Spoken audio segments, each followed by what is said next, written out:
men umuman o'zbek tilida gapirmaganman. Meni yuridiskiga tayyorlaganlar. Sizdan zo'r, серьезный, strogiy yurist chiqardi. O'sha paytda pora berishga ular bir Jigulini pulini tayyorlab qo'ydim qizim deganlar. Voy. Hozir soat 18:00 da siz buni tomosha qilasiz. Qaysidir kinoni tomosha shuni o'qigim kelgan. Девочка, ты такая страшненькая. Ой. Tavba. Ты не поступишь. У тебя ни таланта нет, и страшненькая ты deganlar. Assalomu alaykum, hurmatli muxlislar. Men Rashid Malikov, kinorejissyor va kinodramaturg. Bugundan boshlab O'zbek kino va teatr yulduzlari degan turkumidan podkast olib boraman. Bugungi ilk birinchi mehmonimiz hammaga sizlarga tanishli, mashhur, sevimli aktrisamiz Nigoraxon Karimboyeva. Assalomu alaykum Nigoraxon. Assalomu alaykum Rashid aka. Xush kelibsiz. Rahmat. Taklifingiz uchun minnatdorman. Assalomu alaykum hurmatli kuzatuvchilar. Bugungi suhbatimiz qiziqarli va siz bergan savollarga javob oladigan darajada o'tishiga umidvorman. Rahmat. Nigoraxon, men sizni ancha yildan beri taniyman. Hozir sekin-sekin shuni boshlaymiz. Eslashishni. Lekin mendan tashqari siz ko'p rejissyorlar bilan ishlagansiz. Shuning uchun men sizni eng birinchi xotiram bir chamamda 20 yashar edingiz-ku, qanaqadir men ijtimoiy roliklar olgan edim. O'shanda siz kelgan edingiz. O'shanda men eslab qoldim. Keyin yana yillar o'tib, Tog'a filmida tushdingiz bosh rolida, undan keyin Sabot, undan keyin Sumbul. Hozir endi men o'zimni to'g'rimda emas, sizni to'g'ringizda gaplashsak. Keling boshlaymiz. Ota-onangiz kim, Nigoraxon? Hammani shuni qiziqtiradi. Qanday qilib siz kinoga tushgansiz? Siz qayerdan kelgansiz? Toshkentlikmisiz? Viloyatdan kelgansiz? Ota-onangiz kim? Qanaqa qilib aktrisa bo'lgansiz? Shuni aytib bering menga. Men Toshkentda tavallud topganman.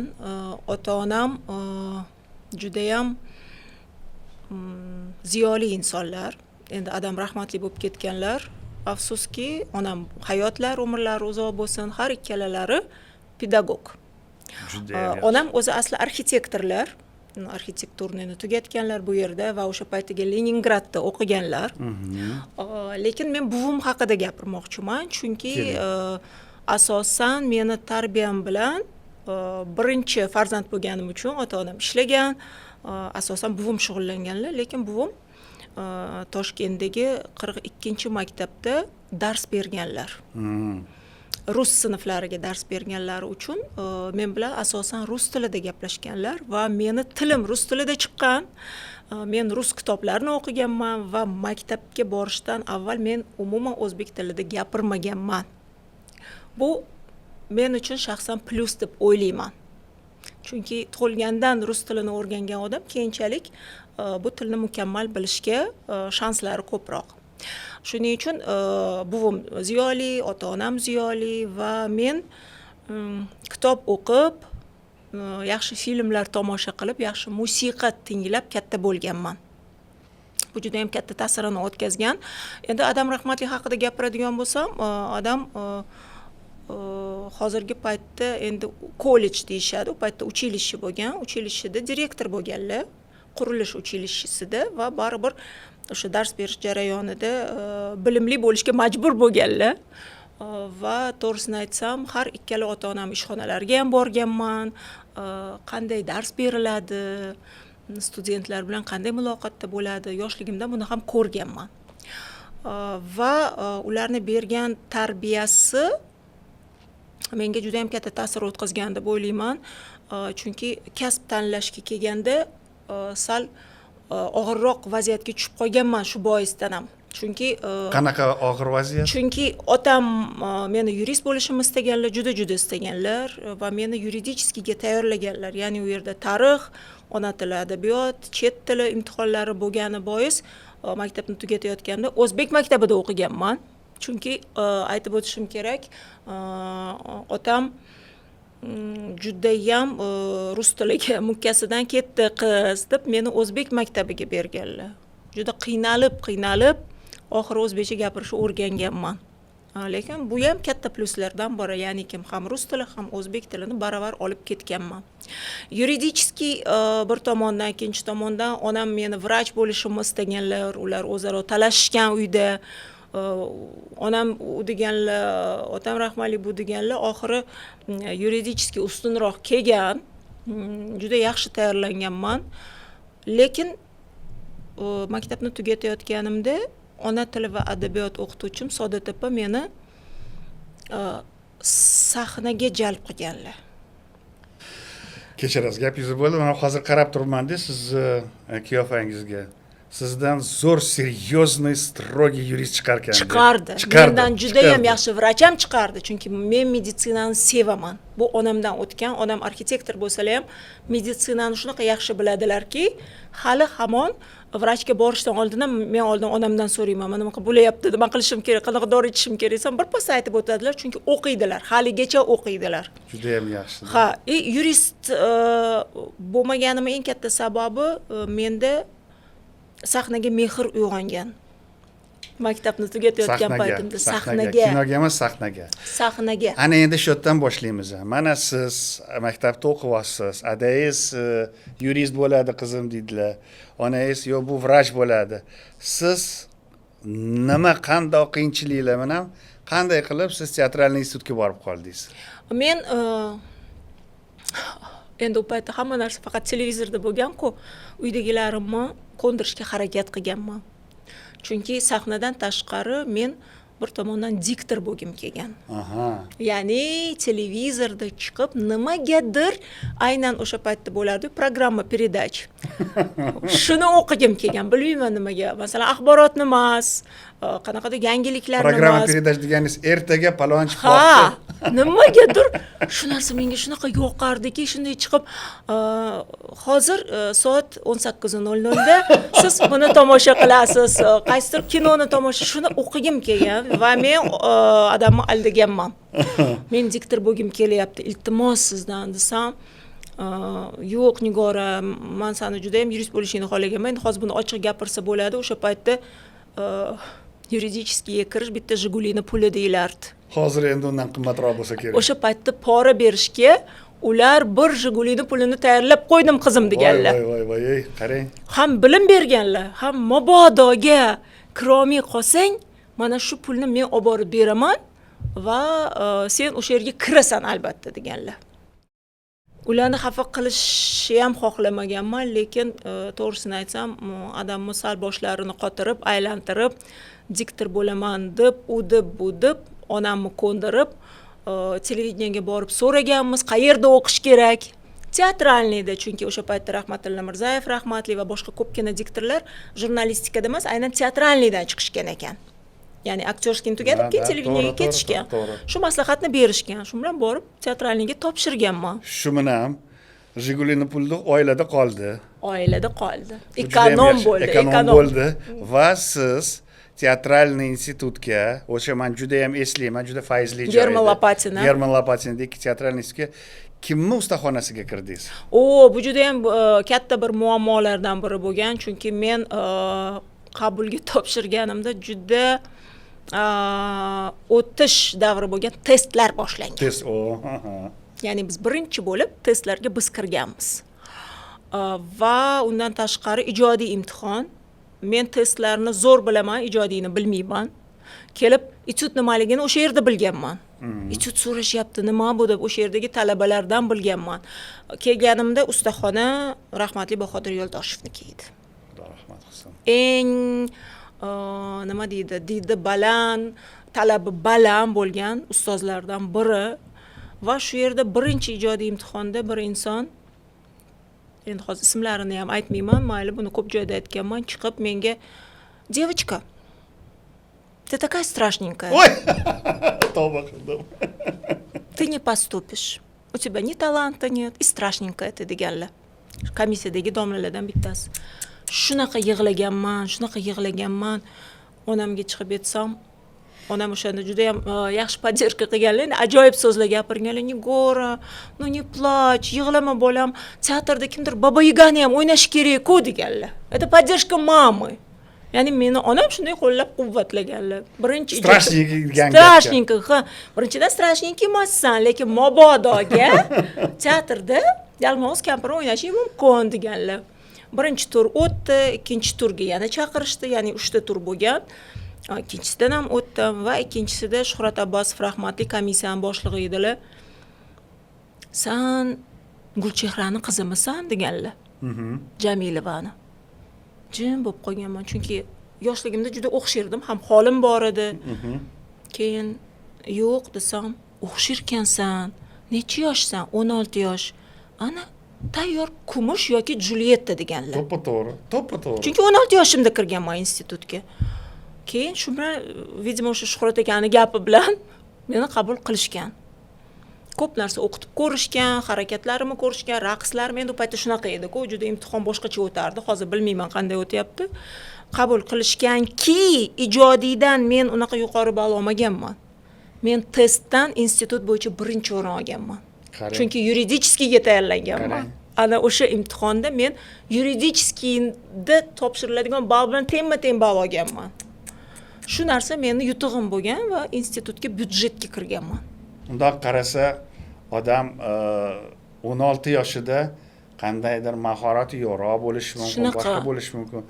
Bu institut degan narsani o'zi vazifasi mana shunaqa yosh iste'dodli yoshlardan qanaqadir mahoratini chiqarish. Shuning uchun men o'ylaymanki, siz shu rahmatli adangiz ekonom bo'lgan Jigulisi ancha murakkab o'qigan darslaringizni hammasini asorati mana shunaqa bitta bir chiroyli institutga kirish. Men eslayman u vuzni, chunki men o'tda o'qimaganman, lekin o'rtoqlarim ko'p bo'lgan. Men Vgikda o'qiganman, Toshkentda o'qiganman. Bilaman, siz vrachsiz-ku. Da, endi men hozirgi podkast meni to'g'rimda emas. Shuning uchun aytmoqchimanki, u teatral institut fayzi boshqacha edi. Odamlari boshqasi. O'shaning uchun даже men gohida Toshkentda o'qiganda tashab o'sha yerga o'taymi deb, lekin meni o'zimning maqsadim bor edi, Toshkentda bitirib Vgikka o'tish. Shu maqsadimga erishdim. Men sizdan so'ramoqchi edim. Mana siz yosh qizcha institutga kirdingiz. Institutni necha yoshingizda tugatdingiz? Institutni men 20 yoshimda tugatdim. 20 yoshingizda. 20 yoshingizda sizda diplom bor, siz professional aktrisasiz. U paytlarda nechinchi yil bo'lgan shu? 1999-yilda tugatdim. 99-yil. Ochig'ini aytsak, aktyorlarga, rejissyorlarga yaxshi zamonlar emas. Ancha murakkab, qiyin vaqtlar bo'lgan. Hozir ham yengil emas-ku, lekin u paytlarda eslayman, juda ham ish topish, o'zini qanaqadir joyini topish, rejissyor, aktyorlarga, ijodiy odamlarga ancha qiyin bo'lgan. Siz qanaqa qilib sekinmi, tezmi, qanaqa qilib siz shunaqa shu birinchi pog'onadan hozirgi kunga kelib juda ham mashhur, xalqqa sevimli aktrisa bo'ldingiz. Shuni sekin boshlang-chi.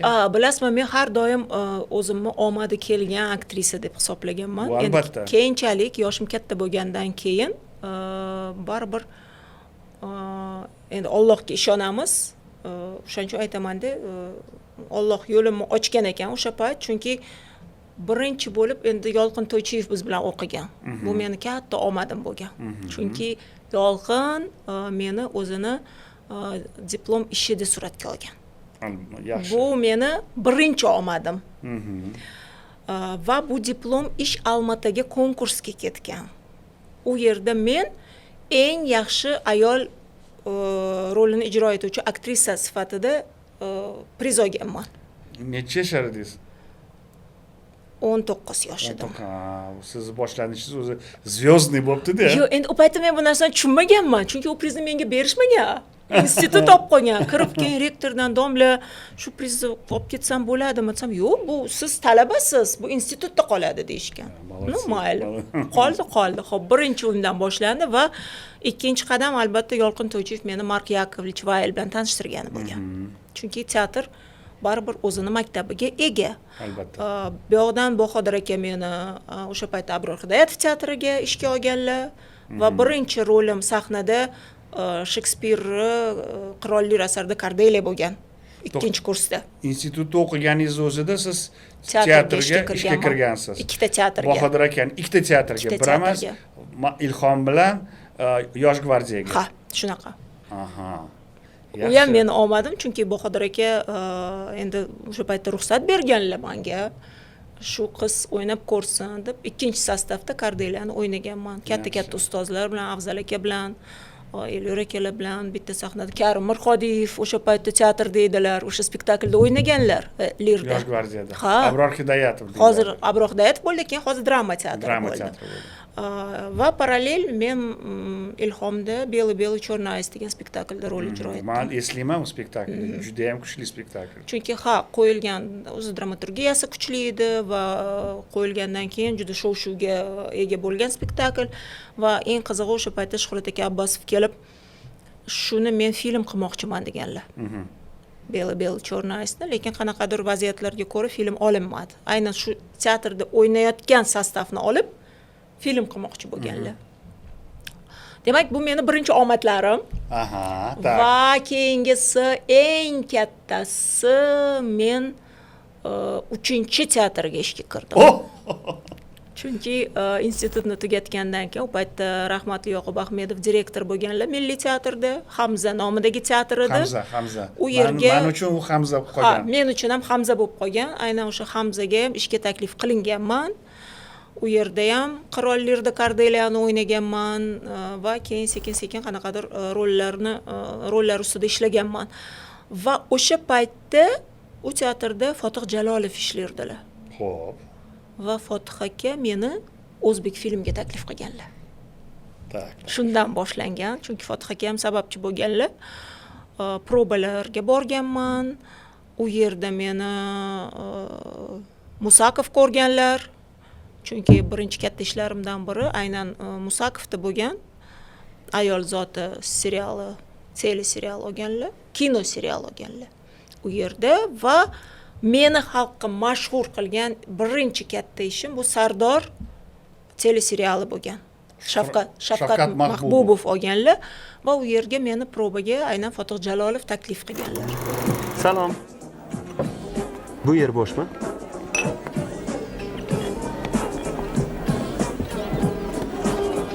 Xo'sh qizlar, diskotekaga borasizlarmi? Kursam, sizlarni uchrashuvga taklif qilyapsizmi? Xuddi shunday. Yaxshi. Lekin unvonimiz yuqori bo'lgani uchun ba'zi imtiyozlarga egaligimizni unutmang. Bu nima deganinglar? Axir sizlar qizlar bo'lganingiz uchun ham ancha-muncha imtiyozlarga egasizlar. Ha, aytgandek, sizlarni ruxsatingiz ila o'zimni tanishtirsam. Ismim Zafar. Generalni jiyani bo'laman. To'g'risini aytsam, shunaqa o'ynagim kelmagan shu serialda. Nega? Chunki u paytda yana bitta narsaga proba topshiruvdim, Chayongul degan filmga. Va shunaqa o'sha filmda rol ijro etkim kelganki, Sardorga xushim bo'lmagan. Bu serial, bu film, men filmda o'ynashim kerak. Nimaga men serialda o'ynayman deganman. Lekin hech qachon bilib bo'lmasa ekan, aynan shu serial butun O'zbekistonga meni Bobur Yo'ldoshevni mashhur qildi. Serial chiqdi va biz ertasi kuni yulduz bo'lib uyg'ondik. Mana qarang, bu juda qiziq va nima deydi? Ko'pchilik shunaqa aytadi. Men kinoda o'ynashim kerak. Albatta kinoni yo'li, uslublari boshqa. Lekin televideniye haligacha o'sha paytlarda bo'lgan ham televideniye aynan shu televizion serial deymiz ham odamlarni, shu aktyorlarni mashhur qiladigan, ham boy qiladigan televideniye. Shunaqa. Kino aktyor shunchaki haligi высокое искусство deydimi, o'shanda tushib qanaqadir tarixda qoladigan narsa bo'lib qolgan. Hozir endi bu narsa o'zgarilyapti. Men nimaga deganim, chunki u paytlarda televideniye qarang, boshqa apparaturada olinardi, video plyonka, video kamera, uncha sifati yo'q. Shunga qaramasdan tomoshabinlar televideniyani yaxshi ko'rardi. Buni yana bitta siri bor. Tomoshabinlar kinoteatrga erinadi gohida borishga. Bu shuni tappa tayyor uyingizga kelsa, bu yulduzlar albatta siz hamma yoqda yulduz bo'lasiz. Boburchuk Yo'ldosh bo'landa. Xo'p, shu serialni tugatdingiz, yulduz bo'ldingiz. Sizni hamma yoqda sizni tanishyapti. Endi bu yog'iga qanaqa qilib harakat qildingiz? Sardor seriali men uchun juda ham katta bir startga aylandi, chunki Sardordan keyin meni boshqa joylarga taklif qilishni boshlashdi. Birinchidan Sardor chiqishidan, syomka jarayonida men hali turmushga chiqmagandim. Syomka tugadi, men turmushga chiqdim va Sardor chiqqanida biz yangi oila bilan uni tomosha qilganmiz va meni aktrisa sifatida qabul qilgan oilam Sardordan keyin o'zgardi. Yomon tomonga, ya'ni o'sha qanday tushuntirsam ekan, ya'ni meni kasbimga bo'lgan yaxshi tomonlari yomonga o'zgardi. Yo'q, bo'lmaydi. Kasbingizni o'zgartiring, televideniyada ishlang, unaqa narsalarga kerak emas, aralashmang deyishdi. Nima uchun? Balki u yerda qanaqadir ruschalab aytgan откровенный sahnalar bormi? Откровенный emas edi. Yo'q. Nimaga bunaqa o'ylaylar? Men военный qizni o'ynaganman, ya'ni ayolni o'ynaganman va u yerda biz formani juda ham kalta kiyganmiz. Xo'p, nima qildi? Shu narsa, menda shu narsa endi mentalitet bor. Hatto men ham juda ham ziyoli oilaga kelin bo'lib tushganman, lekin baribir ta'sirini o'tkazgan. Keyin baribir yillar o'tib, yana boshqa tomondan qarashdi, lekin o'sha paytda menga ta'sirini o'tkazgan. Undan keyin men turmushga chiqqandan keyin, farzandli bo'lgandan keyin Yolqin To'ychiyev bilan ishlashni boshladim. Yolqinni bir nechta kartinalarda suratga tushdim, parallelni Musakovda rollar ijro etdim, katta, kichik, har xil bir nechta kartinalarda. Jamol akaga minnatdorman, chunki qiziqarli rollar bo'lgan. Lekin mana hozir siz bilan suhbat quryapman va siz bu yerda o'tirganingiz uchun emas yoki siz bo'lganingiz uchun sizni maqtash kerak degan narsadan yiroqman, lekin meni hayotimda meni eng yaxshi ko'rgan rolim bor. Bu Tog'a filmidagi rolim. Men hamma joyda aytaman, hamma intervyuda aytaman, nimaga?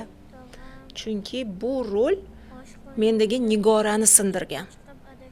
Men shunaqa aktyorlar toifasidanmanki, agar men bilan ishlamasa, yaxshi ishlamasa, chuqurroq ishlamasa, men hamma joyda ichimdan Nigora chiqib turadi. Kichkina zahar Nigora chiqib turadi. Tik bo'lib ketadi. Tog'ada siz men bilan ishlagansiz. Buni yaxshi esimda qolgan bu narsa. Mana Yolqin To'ychiyev ham men bilan ishlaydi-da, o'tkazib, maydalab, ana ichimdagi Nigorani yo'q qilib, sekin tushuntirib, bunaqa uy deydi, shunaqa jonimga tegib ketding, Nigor, shunaqa jonimga tegib ketding, o'tir, tushuntiraman boshqatdan dedi. Yana bo'lib ketaman. O'sha ishlaganingiz bois, o'sha obrazda umuman Nigora yo'q. Umuman bir tomchi ham Nigora Karimboyeva yo'q. U umuman boshqacha ayol, hayotga boshqacha qaragan. O'sha siz uni qanday ko'rgan bo'lsangiz, shunaqa obraz bo'lgan. Shuning uchun men sizga ham rahmat aytaman, o'sha Tog'a filmiga ham rahmat aytaman va meni eng yaxshi ko'rgan rollarimdan biri shu. Va yana eng katta meni yutug'im, men yomon rejissyorlar bilan ishlamaganman. Hech qachon. Men ishlagan har bir rejissyor o'zini pluslariga ega.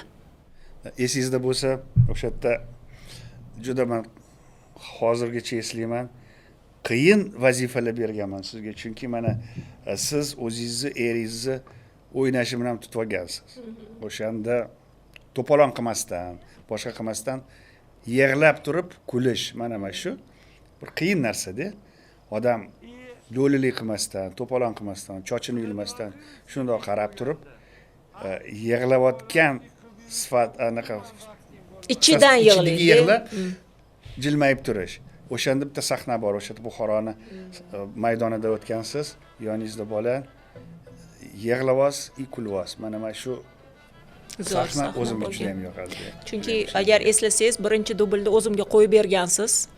Bozor, yig'i-sig'i, yoshlar, hamma yoq to'polon, sochlarini yulgan, bola qolib ketgan, o'zim ko'chada ketyapman, yig'layapman, dodlayapman, keyin o'tkazib tushuntirgansiz.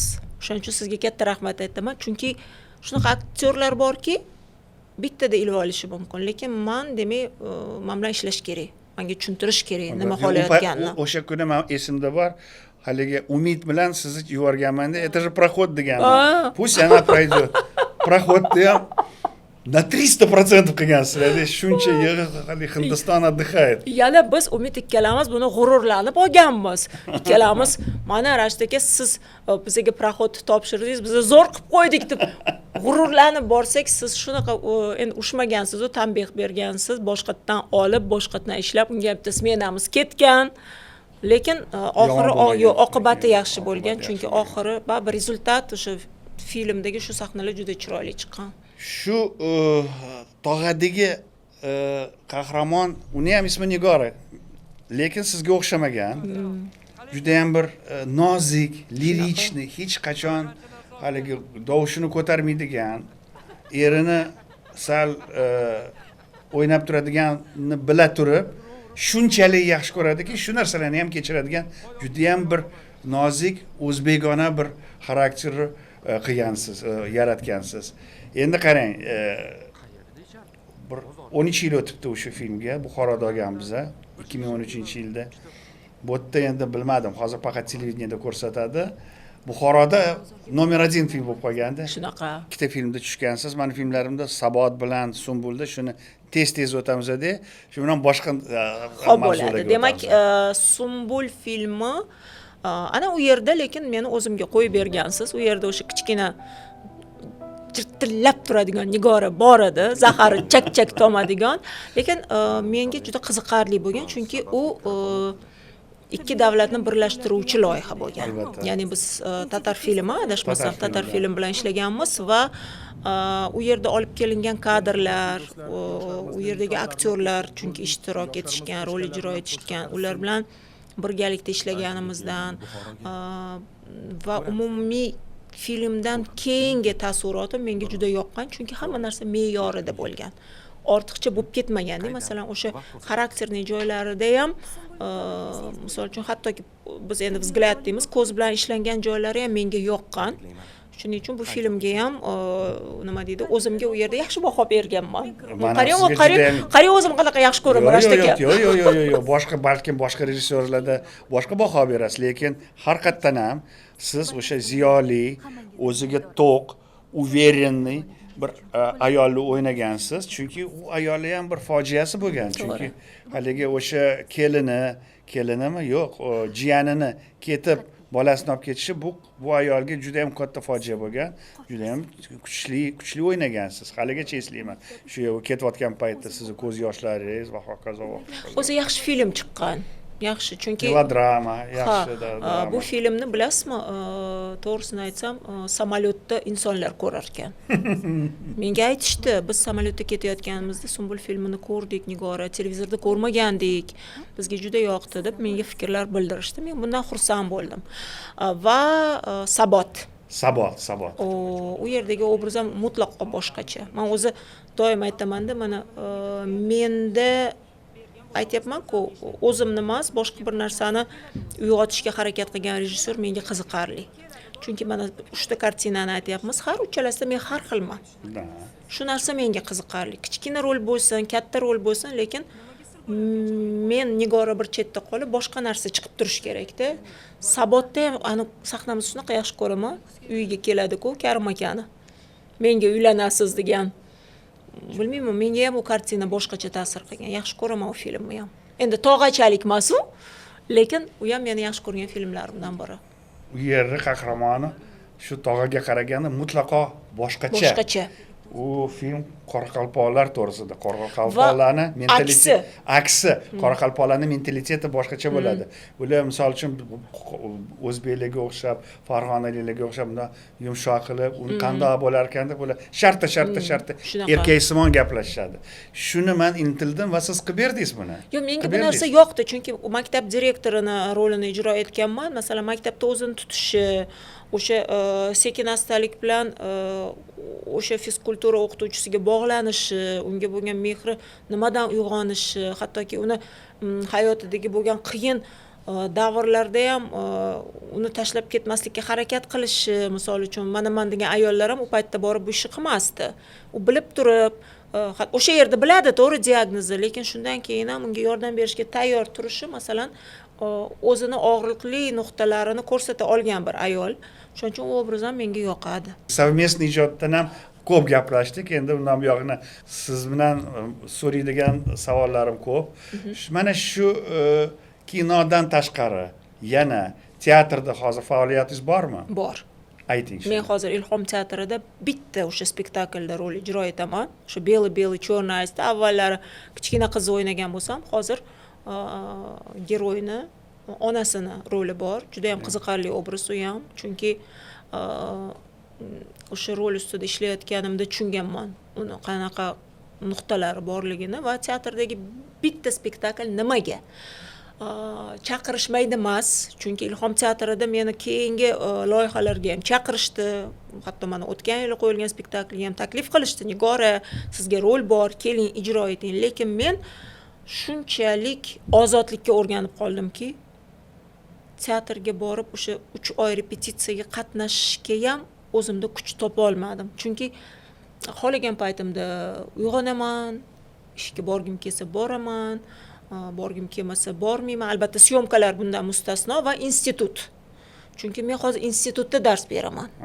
Bu ham meni hayotimda katta bir burilish bo'ldi. O'zimni mana endi shundan gaplashaylik. Aytib bering, qaysi institutda? O'zimizni teatralniyda O'zbekiston davlat madaniyat, san'at va institutida, san'at va madaniyat instituti. Nima sohadan dars berasiz? Sahna nutqidan. Sahna nutqi. Scenическая речь, sahna nutqi. Gapirishni o'rgataman. Juda ham yaxshi. Talabalarga va bu men uchun juda qiziqarli. Albatta. Hozir mana 14 yil bo'libdi. Ko'pchilik bilmasa ekan ham go'da dars beraman desam, yo'q, 14 yildan beri dars beraman va menga bu narsa yoqadi.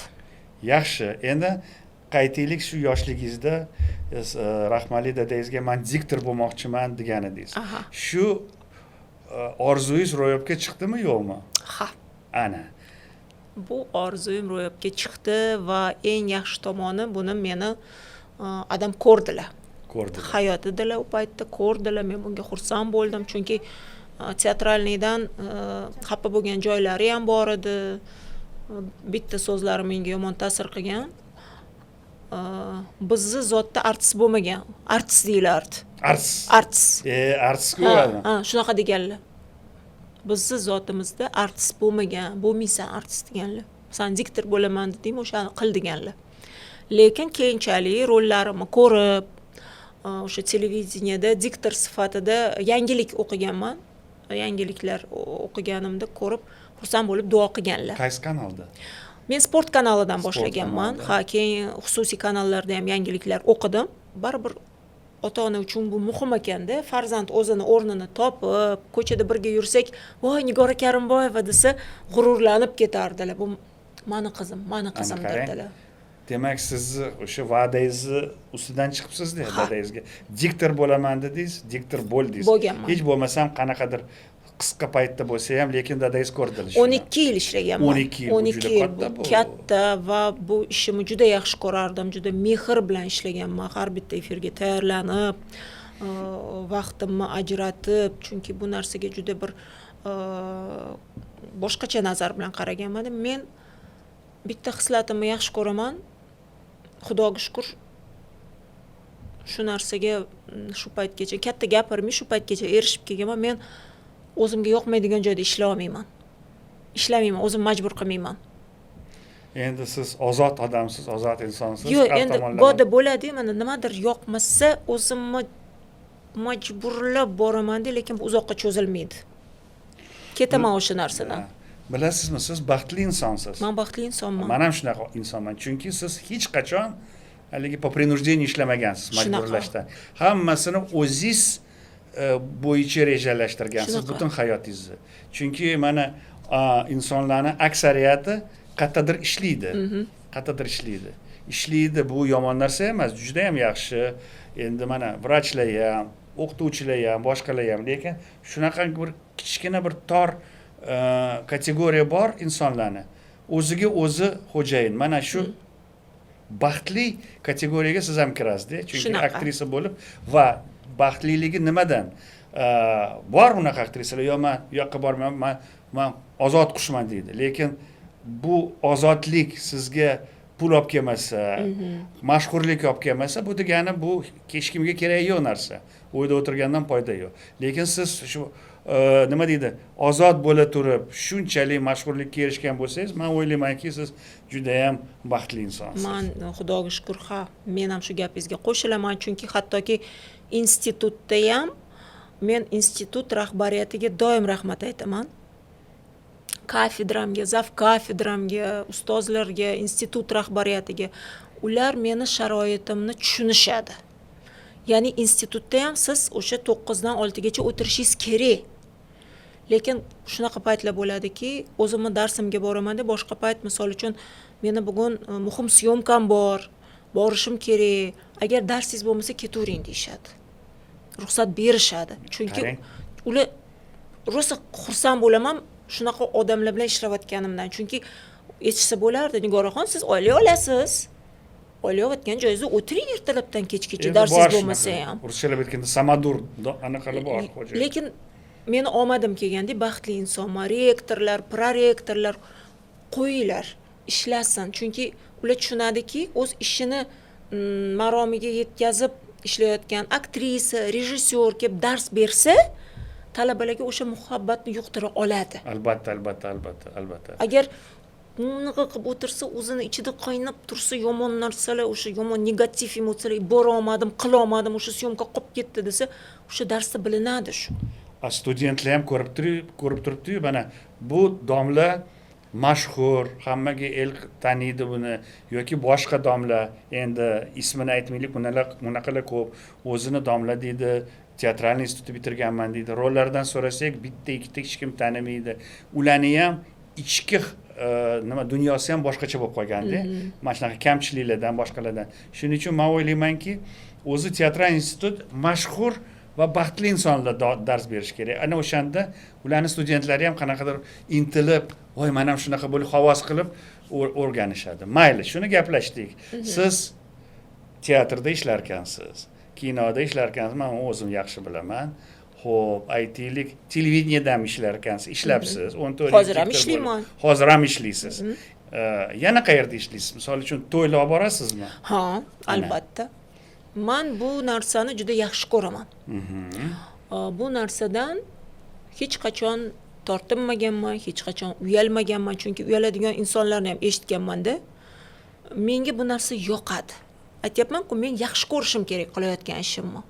Menga ma'lum insonlarni oilasida bo'layotgan xursandchilikka sherik bo'lish yoqadi. Bu birinchidan. Atmosfera bayram, men chiroyli bo'lib boraman, sahnaga chiqaman, meni hurmatimni qilib Nigoraxon deb kutib olishadi, Nigoraxon deb kuzatib olishadi. Yana qo'limga pul berishadi. Yana nima kerak? Endi men yana bitta narsani so'rasam.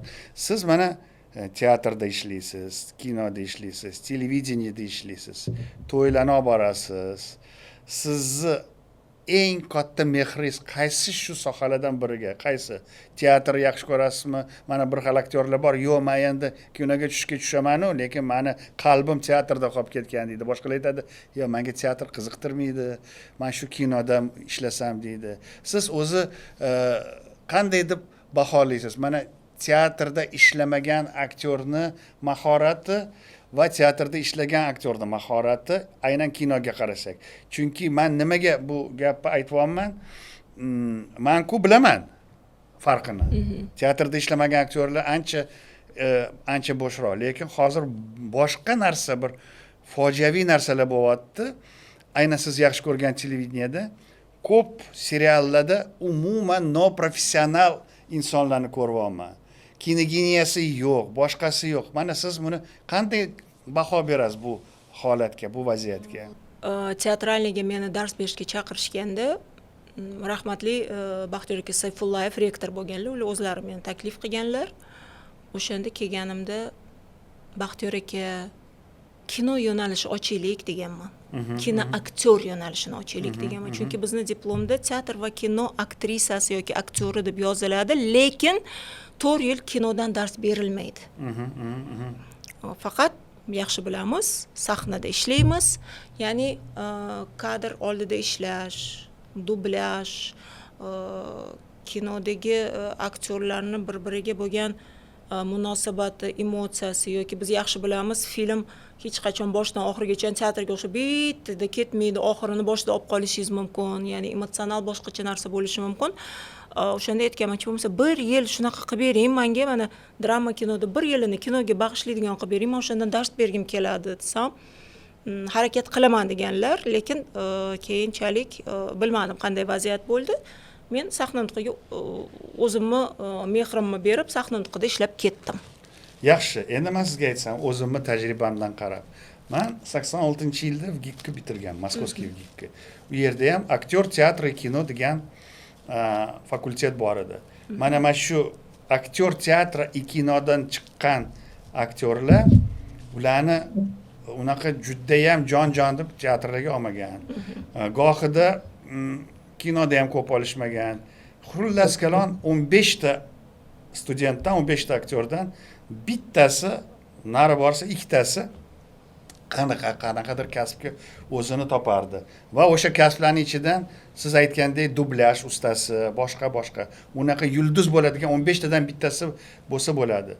Lekin o'sha paytda teatralniy institutda o'qigan studentlar, ular bilan baravar GITIS, Shuka, Shepka, Shukinskaya, Shepkinskaya uchilishi, ularni aksariyati teatrlarda ishlab, sekin borib mashhur bo'lib ketgan. Yo'q, bu gapingizga qo'shilaman, chunki teatralniy institutda dars berayotgan domlalar har ikkalasini ham o'ylashi mumkin, lekin mana biz dars o'tayotganimizda bizga kinodan hech kim dars bermagan. Meni baxtim, men Yolqin To'ychiyev bilan ishlaganman va institut davrida kamera oldida o'zimni tutishni, qayerga qarashni, qanday gapirishni, emotsiyalarni qanday ko'rsatishni men Yolqindan o'rganganman. Lekin boshqa talabalar teatrga borgandan keyin biz yaxshi bilamizki, hamma teatrlarning yo'nalishi har xil. Masalan, Ilhom kinoga yaqinroq.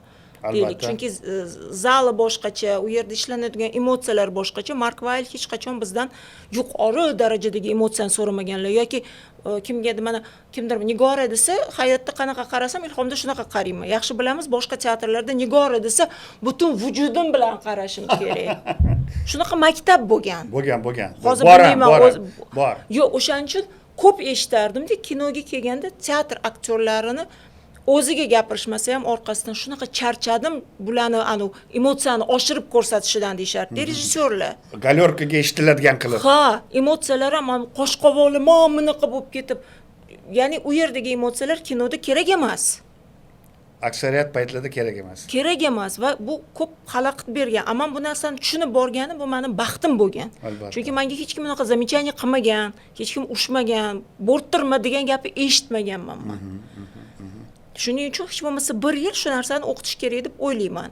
Lekin bir narsa bor, to'g'ri aytdingiz, teatr aktyorlari kinoga tushishni o'rganib ketadi sekin-sekin. Chunki teatr alohida, kino alohida narsa va agarda teatrda partnyorni his qilsa, kinoda ham keyin shuni qiladi. Albatta. Nimaga men shuni esladim? Chunki men hozir mana Toshkent filiali VGIKda dars beraman. Ustaxonam bor. Hammamiz yaxshi ko'rgan Karim aka Mirxodiyev ham o'tdim, ustaxonasi bor. Lekin u odam juda ham an'anaviy yo'l bilan sahna qurdirgan, aktyorlarni sahnaga qo'ygan. U yerda xo'p, qanaqadir kichkina sahnachalar, Chexov, mana shunaqa. Chunki klassika-da. Va menga juda ham yoqadi bu. Har bitta ko'rsatuvga men boraman, pokaziga boraman-da. Aktyorlarni men ularni yosh bolalar, 18 yashar, 19 yashar, lekin shularni o'sishini men ko'rib turibman-da. Chunki men bitta narsani bilaman. Aktyorga nafaqat mahorat kerak, ularga albatta qanaqadir kinogeniya kerak. Mana endi keling kinogeniyadan gaplashsak. Nimaga? Bu men uchun juda ham qanaqadir og'riqli nuqta. Televizorni umuman ko'rmayman, lekin bundan ko'rsam, shunaqangi endi xafa bo'lmasin-u, syomkaga tushgan odamlar, xunuk, badbashara odamlar, unaqa gohida qarasam, o'ynashi ham qanaqadir boshqacha. Nima uchun deb so'rasam, bular o'zi yarimi noprofessional ekan, qattandik kelib qolgan, bir xillar bor, aytaylik, pul ham to'lab rol o'ynagan. Men doim shu turk televizionni industriyasini eslayman. Siz ham Turkiyaga borgansiz, men ham Turkiyaga borganman. Bular saralab eng chiroyli, eng ziyoli qiyofalarni ko'rsatadi. Lekin bo'lmasam Turkiyada ko'chalarda yursangiz ko'rasiz, har xillari bor. Endi insonni xunuk chiroylisi yo'q, lekin kinogeniya degan narsa bizda umuman yo'qolib ketdi. Shuning uchun siz, masalan, men yuzingizga aytaman, bularni oldida albatta porloq yulduzga o'xshab ko'rinasiz. Siz yulduzsiz. Endi boshqa aktrisalar, boshqa aktyorlar shuni nahotki o'zi sezmaydimi? Bu ularning joyi emas. Bitta narsani o'ylayman-da, bularni egovlaydigan qanaqadir tashkilot bormi, yo'qmi? Xudsoveti bormi? Bu tasvirni ko'radimi? Yo kim nima xohlab o'sha 20 ta telekanaldagi yurishini? Men shunga hayronman. Siz nima deysiz bunga? Rashid aka, men shunchaki umid qilaman, bu narsa qachondir tugashiga. Inshaalloh, Xudo xolasa. Chunki aynan mana shunday bo'layotgan ishlarni dastidan hozir bolalar teatralniga kirishni ham istamayapti. Istamayapti, ko'ryapman. Ular shunchaki, ana bular ham chiqyapti-yu, men ham pul berib o'tib ketaman kerak bo'lsa. Borsam shunchaki yo pul beradi yoki tekinga o'ynaydi, rol ijro etadi. Xafa bo'laman albatta. Chunki aynan shunday insonlarni dastidan, endi ular ham aybdor emas, ularni taklif qilayotgan odamlar aybdor. Lekin siz aytgandek bu narsani kimdir tozalashi kerak. Tozalash kerak, egovlash kerak. Lekin bilasizmi, yana kim tozalash kerak? Tomoshabinning o'zi. Tomoshabin yo bo'lmaydi deb xat yozish kerak. Bunchalik. Yo'q, xat emas. Shunchaki ko'rmasda. Chunki hozir shunaqa narsa bor. Естественно, отбор bo'ladi o'shanda. Texnika shunaqa darajada rivojlanganki, hozir har bitta telekanalda ketayotgan ko'rsatuv yoki serialni nechta odam tomosha qilayotganini bilsak bo'ladi. Ya'ni har haftani dushanba kuni yo seshanba kuni adashmasam reyting chiqadi. Va eng achinarli narsa, ana shu reyting bo'yicha siz aytayotgan o'sha o'qimagan, ilmsiz yoki telegeniyasi yo'q, kinogeniyasi yo'q insonlar chiqayotgan seriallarni ham odamlar ko'radi. Bu kanalga muhim. Kanalga aynan odamlarni ko'rishi muhim. Shunday kanallar borki, baribir professionalizm ustunroq turadi, professional aktyorlarni jalb qilgan seriallarni oladi. Ba'zi kanallar bor, bularga umuman muhim emas. Kim chiqyapti? Men yaqinda televizor ko'rmayman, Instagramda ko'rib qoldim, ijtimoiy tarmoqda qaysidir serialdan parchani. Tashqi qiyofa haqida mayli gapirmaymiz. Er-xotin gaplashyapti, ko'zlari umuman boshqa tomonlarda. Bilaman, o'sha yerda suflyor tekstni aytib turadi, lekin o'sha tekstni qabul qilib chiqarish ham bir mas'uliyat, bir san'atda. Shuni eshitib, shuni hazm qilib, o'zingniki qilib ko'rsatish ham bir san'at. Rashidga endi hamma narsani aytamiz-ku, siklichniy o'tadi degan umiddaman. Chunki bora siz aytgan o'sha hech bo'lmasa Turkiyani darajasidagi seriallar olinishiga, odamlar unga mehr qo'yishiga, shunaqa darajadagi aktyorlar, rejissyorlar, operatorlar ishlashiga umidim juda katta. Eng xafa bo'ladigan tomonim, bu narsalar boshlanganda bizning yoshimiz o'tgan bo'ladi. Shu narsaga xafa bo'laman, chunki men professional kino kartinada o'ynamaganimga ancha bo'ldi. Meni eng filmlarda o'ynaydigan yoshim o'tib ketdi. Yo'q, unaqa demang. Yo'q, chunki biz endi mentalitetdan kelib chiqamizda, chunki baribir xohlaymizmi yo'qmi, o'zbek kinosini rol ijro etadigan yoshlari bor. Masalan, yo sevishganlar bo'ladi, yo o'rtada xola, amma, keneyi bo'ladi, keyin onalar bo'ladi. Yo, men yosh jihatidan aytmoqchiman. Men ayollarga taalluqli. Men hozir onalar yoshiga yetib keldim, lekin odatda bizda qanday onalar bo'ladi? Oddiy bolasini sevuvchi, yo yomon, yo yaxshi ona bo'ladi, o'rtasi yo'q. Va eng qizig'i, qanaqadir xarakter yoki unga bag'ishlab yozilgan asar ham yo'q-da. Shuning uchun aytayapman, aynan bizni pokoleniya tushadigan paytda biz katta kinosiz qolib ketdik. Men juda ham xafaman bundan. Chunki men Ra'no Shodiyeva, Rayhon Ulasenova, Feruza Sabitova va hokazo Shodiya To'xtayeva deylik, Dilnoza Kubayeva, endi hozir kimnidir esdan chiqarishim mumkin. Shu pokoleniya mazza qilib zo'r kinolarda rol ijro etadigan vaqtda biz hozir umuman boshqa narsalar bilan shug'ullanib yuribmiz. Men xafaman bundan, chunki rejissyorlar bor, ssenariylar bor, filmlar yo'q. Filmlar bor, lekin endi bizni yetarli darajada emas. Endi bizni jalb qilishmayapti-da. Ra'no Shodiyeva bloger bo'lib ketdi. Ra'no Shodiyevadagi aktrisa hozir mustaqil oyoqda turadigan, xalq sevadigan, katta reklamalarda o'zini jalb qilishyapti. U bloger hozir. Yaxshi. Rayhon Ulasenova boshqa narsa bilan shug'ullanyapti. Hammamiz hozir kimdir ko'rsatuvda, kimdir serialda, kimdir dublyajda, kimdir endi ishlatishmayapti-da bizni. Bizdan foydalanadigan vaqt o'tib ketyapti. Biz juda katta afsusdaman men. Chunki biz shu narsaga o'qiganmiz, biz katta maktab ko'rganmiz. Undan keyin mana shaxsan men o'ylaymanki, yosh aktrisalarning ichida juda kamda hozir mana aynan kinoga xos mos bo'lgan o'qigan qizlarimiz ham kam, 3 ta 4 ta. Juda ham kam. Ularning ham vaqti o'tib ketyapti-da. Ular ham 30 ga chiqyapti. 30 ga chiqyapti-da. Mana Qozog'istonda yurishibdi. Bu ham chaqirib qolsa, bu ham omadi kelsa, masalan Aysana ham borib kelishi mumkin Qozog'istonga. Yulduz Rajabova, xudoga shukr, mana dunyo miqyosidagi qanaqadir proyektlarda ishtirok etyapti. Men ularga havas ko'zi bilan qarayman. Chunki qayerdadir o'zimizda emas, qayerdadir ular jalb qilinyapti. Mana qarang, shu paradoks emasmi? Shuncha mahsulot olinyapti. Mani gohida ko'raman-da, opam, oyimmi, opa deymiz.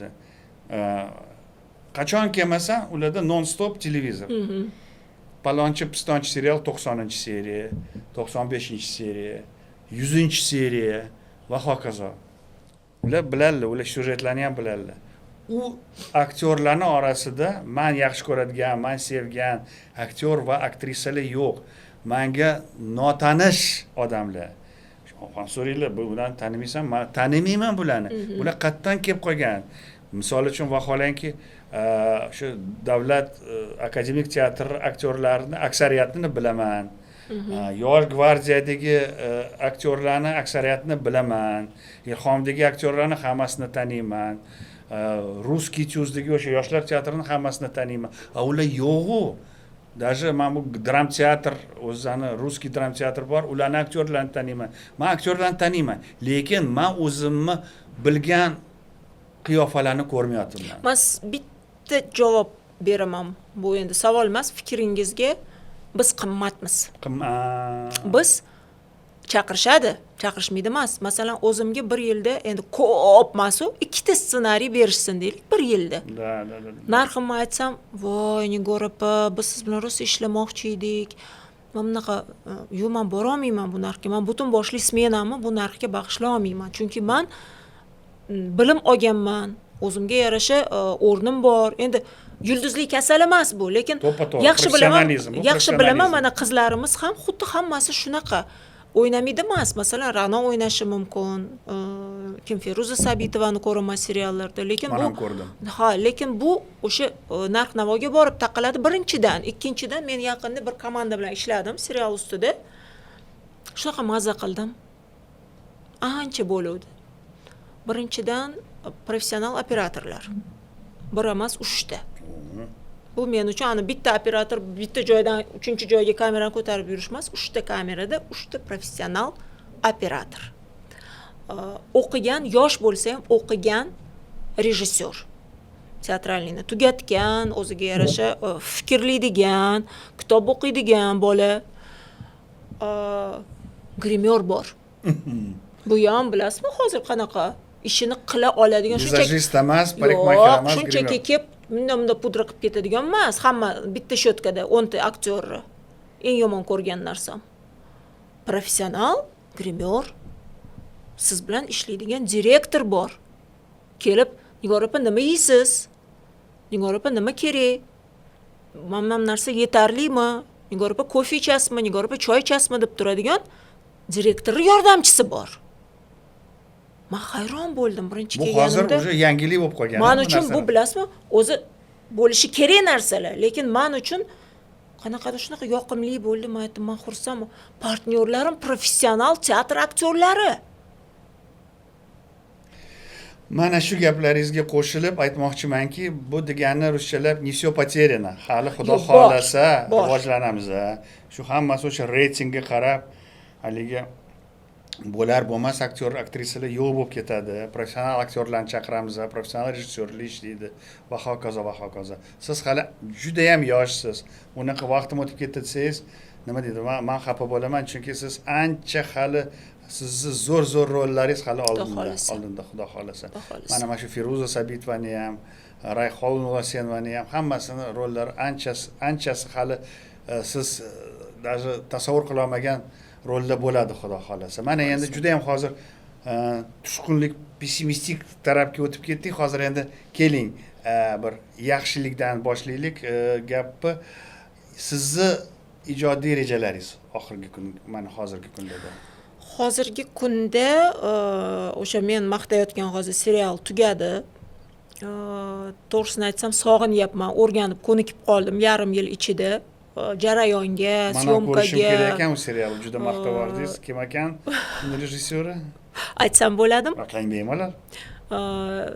Nomini aytaman faqat, komandani emas.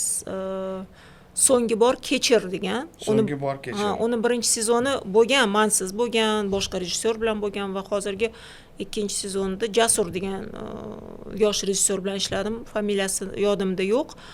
Va butun komandaga ham, masalan, hozir ham rahmat aytishim mumkin. Mana tomoshabinlar ham endi bildi, qaysi serialni aynan kutib ko'radigan bir yaxshi, siz maqtaydigan, sizni tavsiyanoma beradigan serialni ham eshitishdi. Tomoshabin juda ham maza qilib tomosha qildi, to'g'risini aytaman, chunki anchadan buyon bilasizmi, eng katta O'zbekistondagi sizni qaysidir pog'onaga chiqqaningizni bitta faktori bor. Faqat O'zbekistonda shunaqa. Yaxshi ko'raman shu jihatda. Hamma siz bilan suratga tushishni boshlaydi. Yo, to'g'risi, shundan bilsangiz bo'ladi. Chunki agarda siz masalan o'zimdan ayting, Nigora Karimboyeva to'g'ri xalq taniydi, xalq yaxshi ko'radi, lekin o'rtada shunaqa vaqt bo'ldiki, Nigora. Suratga tushilmadi. Bilamiz, taniymiz, yaxshi ko'ramiz. Lekin sizni ijod mahsulingiz chiqqandan keyin xalq uni ko'rsa, xalq uni yaxshi ko'rsa, ana ketdi. Bu kriteriy ekanda qanaqa? Ha, shu narsa O'zbekistonda belgilab beradi.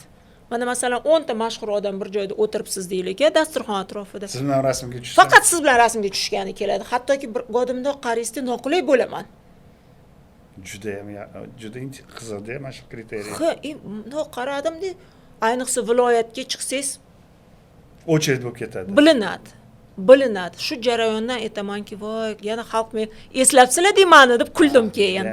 Shuning uchun ana yaxshilik haqida shu bo'lishi mumkin. Bu boshlanishi bo'lsin, mayli. Shundan keyin yaxshi seriallarimiz ko'paysin. Professional aktyor va aktrisalar, professional rejissyorlar o'ziga ish topsin deyman va hozirgi kunda men yangi o'quv yiliga tayyorlanyapman. Chunki Xudo xolasa sentyabrda nasib qilsa dotsentlikka o'taman. Shu ustida ishlayapman, ilmiy ish qilyapman. Yashang. Shuncha harakatlarni birdaniga tebratar ekansiz. Men qoyilman. Endi mana bizning suhbatimiz ham afsuski yakuniga yetib qoldi.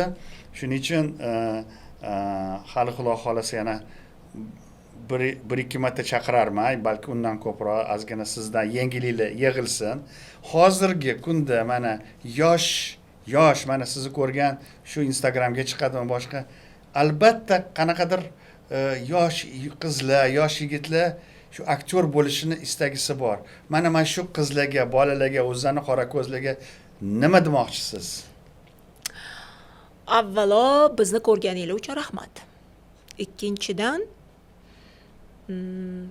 mana bizni kelajagimiz deymiz-ku sizlarni. O'sha ijodga bo'lgan mehringlarni darajasini oshirishinglarni juda istardim. Nima ko'rishinglarni, nima o'qishinglarni, nima tomosha qilishinglarni darajasi bor. Ana shu darajani teparoq olib borishingizni juda istayman, chunki saviya juda muhim. Inson ko'rayotgan filmidan, eshitayotgan musiqasidan o'zini xarakterini ham ko'rsatib bera oladi. Agar kelajakda siz yo'q, biz bu narsani ko'rmaymiz, tomosha qilmaymiz, bu narsani eshitmaymiz, biz buni ko'rmoqchimiz, buni eshitmoqchimiz desanglar, bizni ham saviyamiz sizlarga qo'shilib oshib boradi. Biz mana aktyorlar, rejissyorlar sizlarga bermoqchi bo'lgan ijodimizni ham saviyasini ko'tarib boshlaymiz. Yaxshi filmlar, yaxshi seriallar, yaxshi spektakllar dunyoga keladi.